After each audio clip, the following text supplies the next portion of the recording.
Tina, thank you so much for agreeing to be interviewed for the VFA Pioneer Histories project. Can you just start by telling us your name? Tina Tchen. Great. And tell us just a little bit about your background growing up, where you were born, where you went to school, your professional background, just a little bit about that. So I was born in Columbus, Ohio. I am the child of two Chinese immigrants, Peter and Lily Tchen. I feel these days I actually underscore they were not just Chinese immigrants, but they were refugees from China, fleeing in the post-World War II, communist, revolution moment, and came to the United States in 1949. My dad settled deliberately in the Midwest, where there were no Chinese, because he had heard about the discrimination that his friends and family had experienced in the East and West Coasts. So I grew up in Cleveland, Ohio. That's where I, went to elementary school, high school, Beechwood High School.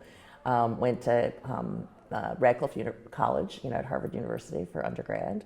Met a guy from Chicago, and that's how I got to Illinois and got married, and fortuitously moved to Springfield, Illinois in 1978. And your background is as a lawyer? Well, I am now a lawyer. I was not then. I graduated from college in 1978 and moved to Springfield, which is the state capital of Illinois, to work in Illinois state government. My new husband we both worked in the Illinois Bureau of the Budget under Governor Jim Thompson's administration.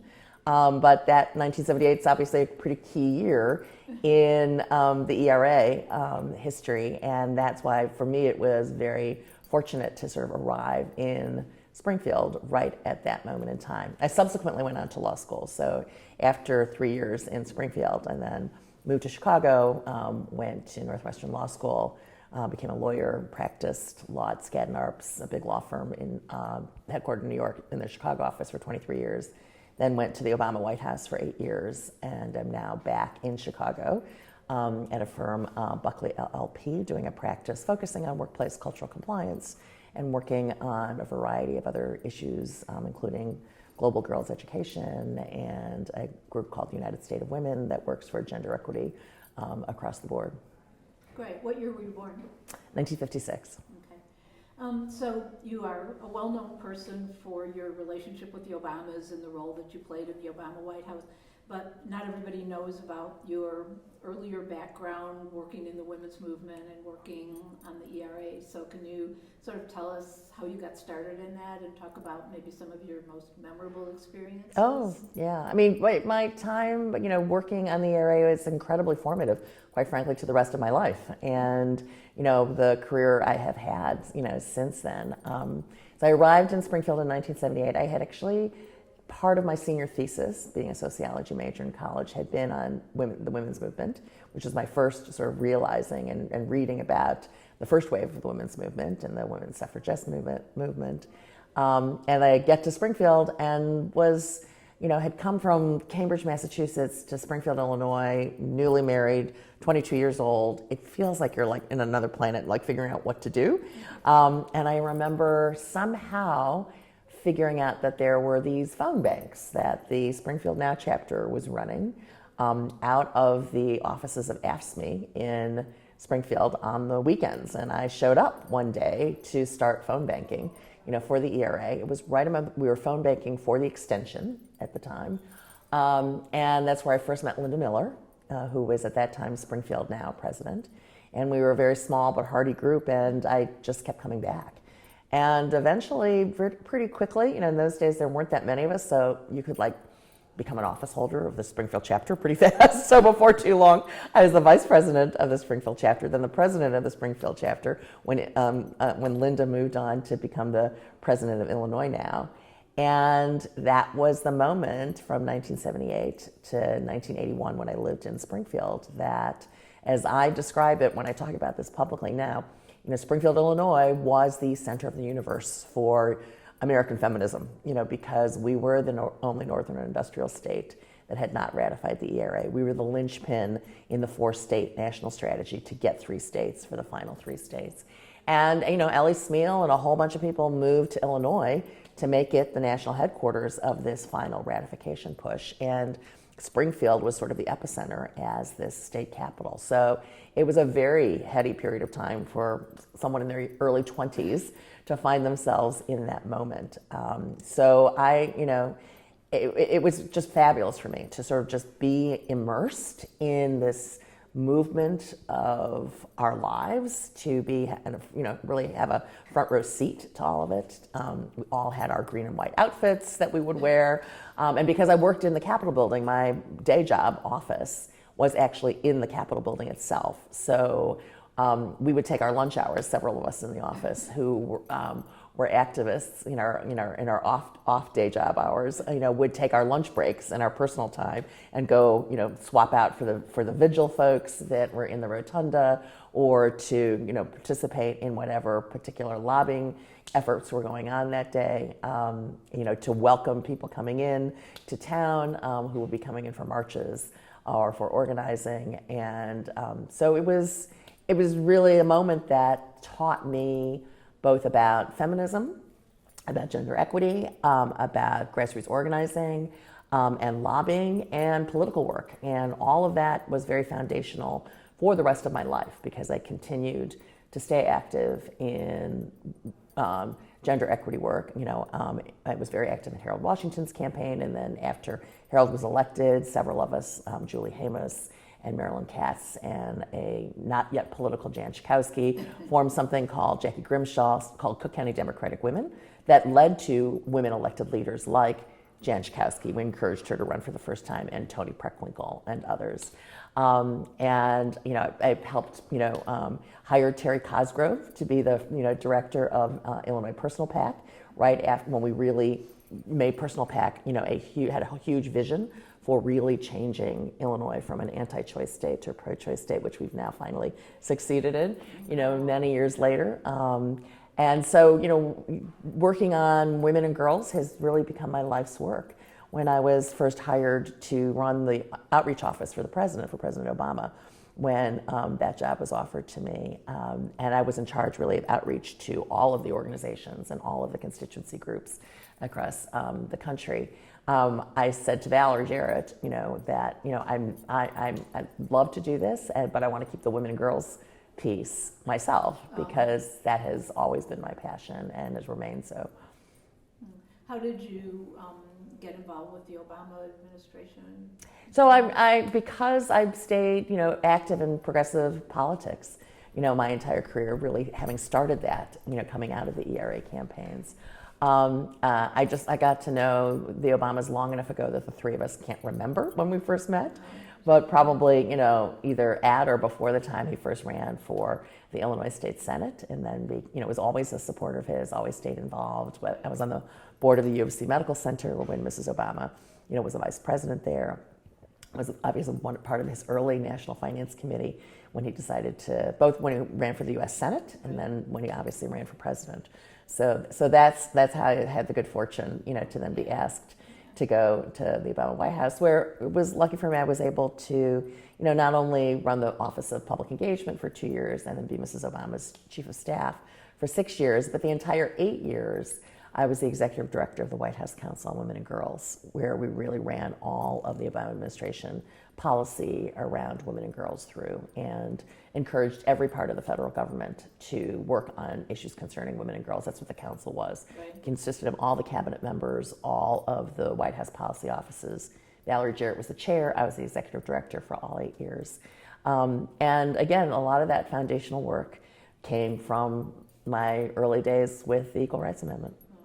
So thinking back on your experience in Springfield with the ERA, were there any particular moments that were memorable, either good or bad? Obviously, the failure of it to pass had to be a negative, but the failure of it obviously was crushing, and we worked so hard, and the fevered pitch leading up to it. So I lived in Springfield full time from 1978 to 81. I left for law school in Chicago, and in the fall of 1981, but came back. So that term for law school ended in May.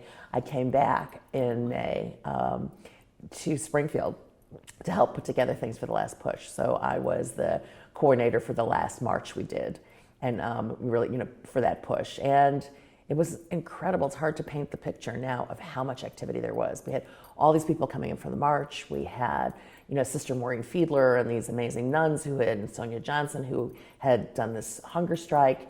We had these activists from Champaign-Urbana who'd come in to chain themselves to the rail of the Senate and through pig's blood, if I recall, sort of on the floor in front of the governor's office. It was a pretty fever-pitched time. And I think in the middle of that, we all thought we must be able to succeed. And so not succeeding was hard, but it wasn't over. So, there's that clip in the movie where, Ellie Smeel saying, just vote us down and wait to see what happens. Well, the very next year, so this during my second year in law school, and I attribute this success the next year directly to the loss in 1982. So the very next year, a group of us, had been involved, including Illinois Now. So at that point, I was vice president of Illinois Now. Linda Miller was president of Illinois Now. And Julie Hamas, who at the time was working in the Cook County State's Attorney's Office under Rich Daley, who was the state's attorney, and Barbara Engel, who was the head of the YWCA's Rape Crisis Center. Barbara Shaw, who at the time was head of the Illinois Coalition Against Domestic Violence, and Polly Poskin from Springfield, who was the head of the Illinois Coalition Against Sexual Assault. And that group, we decided we would get together and rewrite Illinois' rape laws, because at the time, Illinois was probably the second worst state in the country in terms of its definition. It had never changed its definition of rape all the way back from the Blackstone definition from the 17th, 18th century.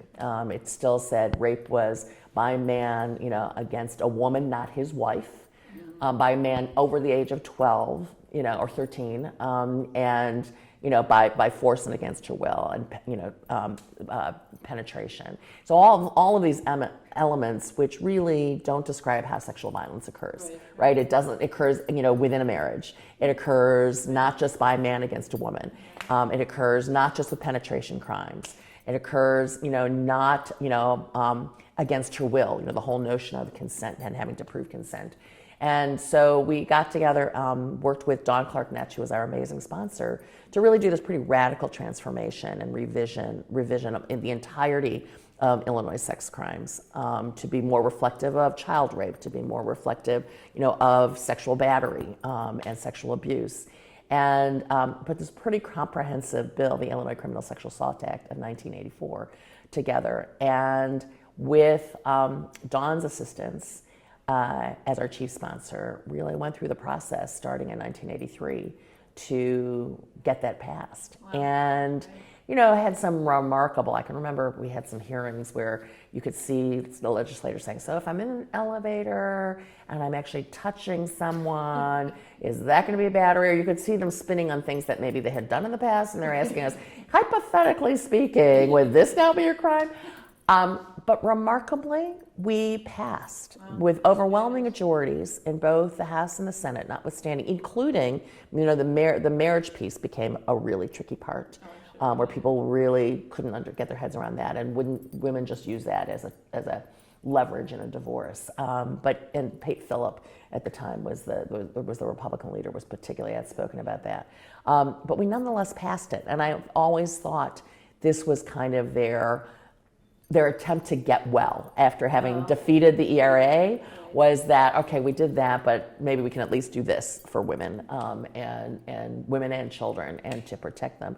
So we were able to get that passed. And I do think that success, which was critically important for sexual violence victims in the state of Illinois, was a direct outgrowth, both of having lost the ERA, but a direct outgrowth of the strength of organizing that we had built up, because we had supporters that we could activate, and we actually tapped into that network, because Illinois Now, it became that our priority after the ERA went down was to pass the Illinois Criminal Sexual Assault Act. Wow, that's a great accomplishment. Yeah, no, it was terrific. Yeah, that's terrific. So what was your reaction last year hearing that Illinois finally passed the ERA? Well, finally.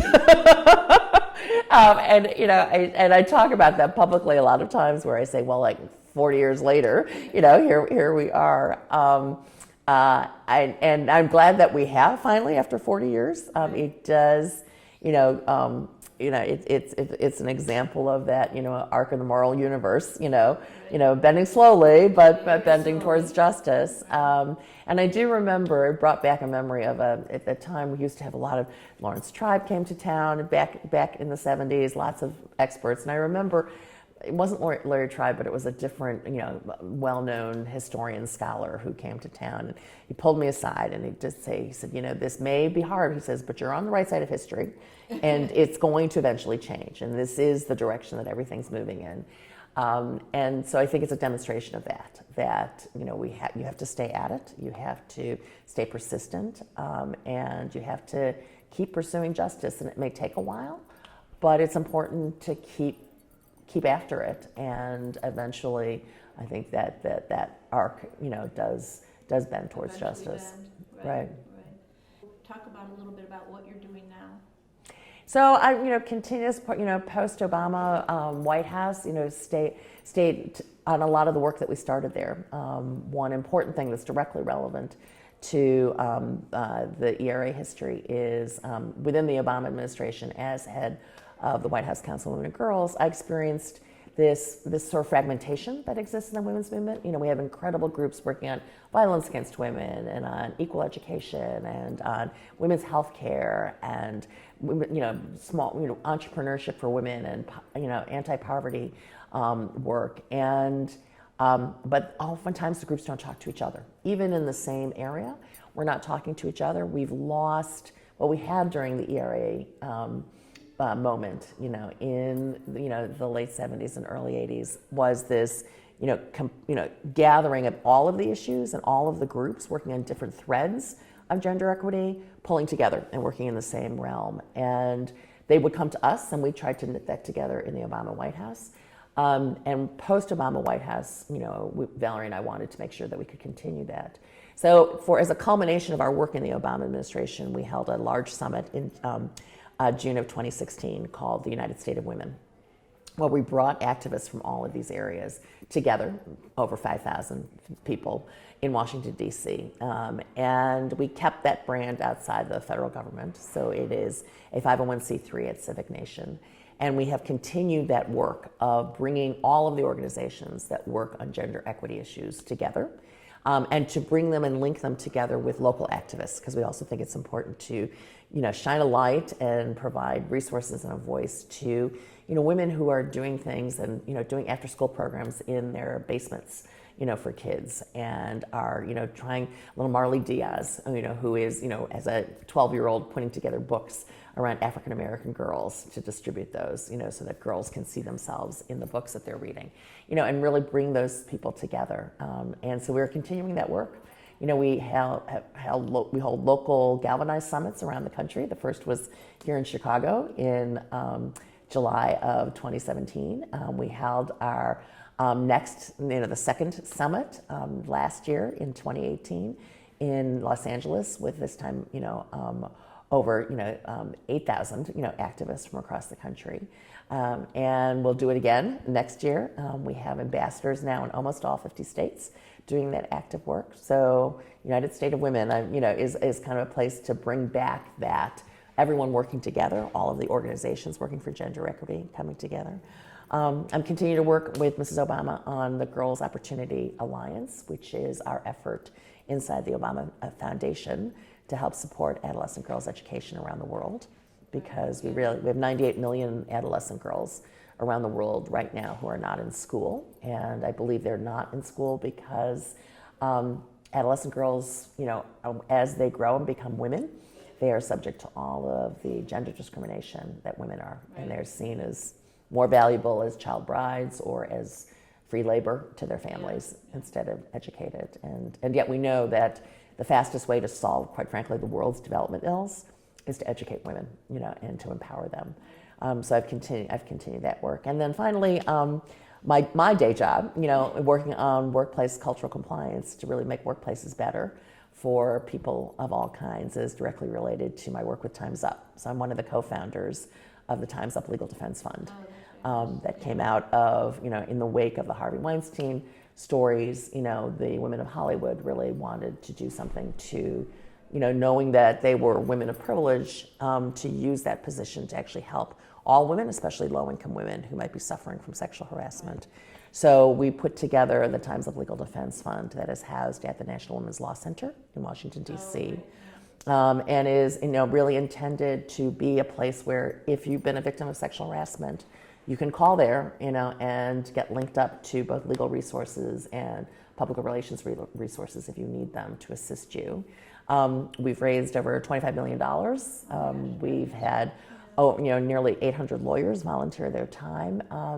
But we've had 5,000 people come forward in the last year and a half, seeking assistance from 60 different industries. It is really demonstrated what we feared, which is sexual harassment is really everywhere.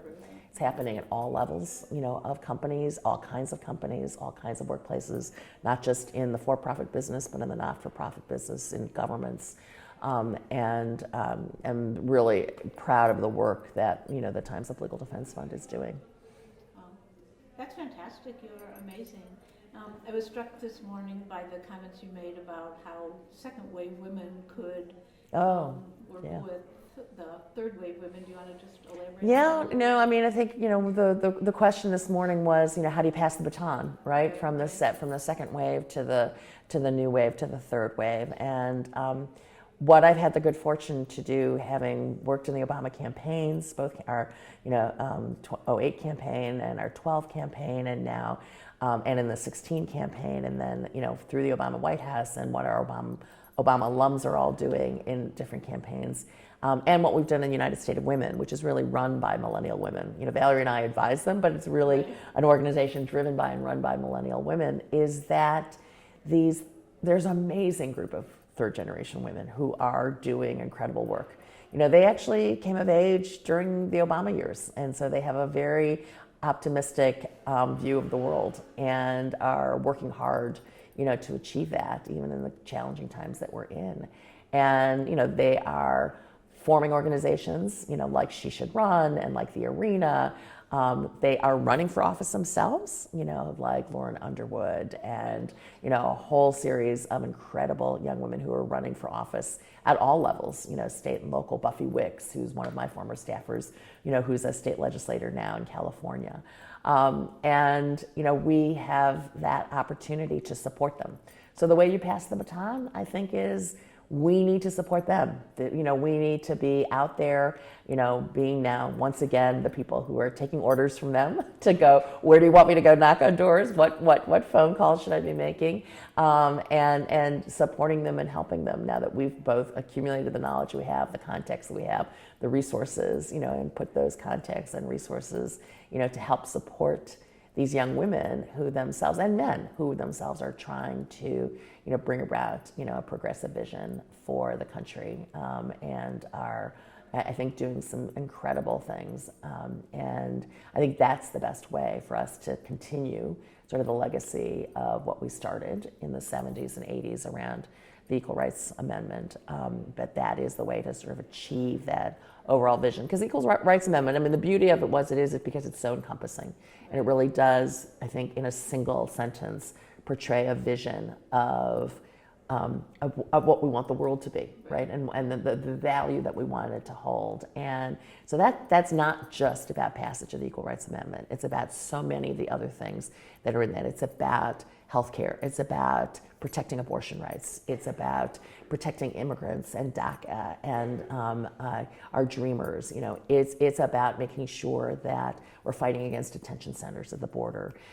It's about making sure that women entrepreneurs have success. It's about dealing with these transgender women who are getting murdered in communities across the country right now.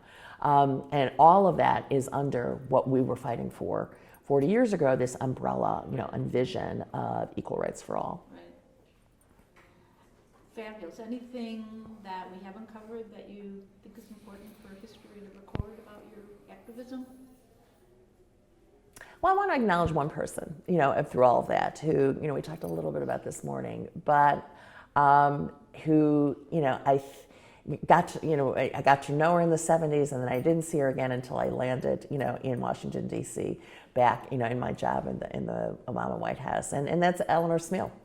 So I, remember Ellie when I was just a little 20-something kid, and Ellie was national president of the National Organization for Women, and she led this overall campaign, and she was the leader of the coalition to ratify the ERA. And she herself uprooted her life and moved to Illinois and lived here to run the campaign, and was, so committed and so fiery. And I became very active. And now, as a result, I remember Ellie actually tried to convince me to postpone law school. I can remember her saying, "Wow, you're studying to be a lawyer, and wouldn't it be so much better if the laws you were studying included the ERA when you were looking at the books?" I said, "I know, Ellie, but I sort of have to go right now because I won't be able to afford to take a year off," because she tried to get me to work full time then. And then I didn't see her. So from 1982 until the next time I saw Ellie Smeal was my first night in DC, going to the Women's Ball that was held the weekend before the Obama inauguration day. And meeting her, meeting with the women's organizations in DC was my first introduction to them in my new capacity as the Director of Office and Public Engagement for the White House. And Alice Cohan, who is Ellie's longtime, lieutenant, and still is to this day.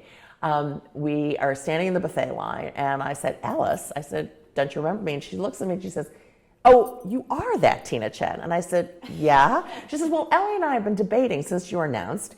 Could she be the same Tina Tchen?" She couldn't possibly. And Ellie was convinced, no, it couldn't possibly be the same Tina Tchen. It just has to be somebody different. And I said, no, it's me. It's still, I'm still that person. And the amazing thing about Ellie is she has never wavered. And all that time in those 40 years, Ellie constantly, went from now to found the Feminist Majority. The Feminist Majority is one of the best organized groups on college campuses for college women.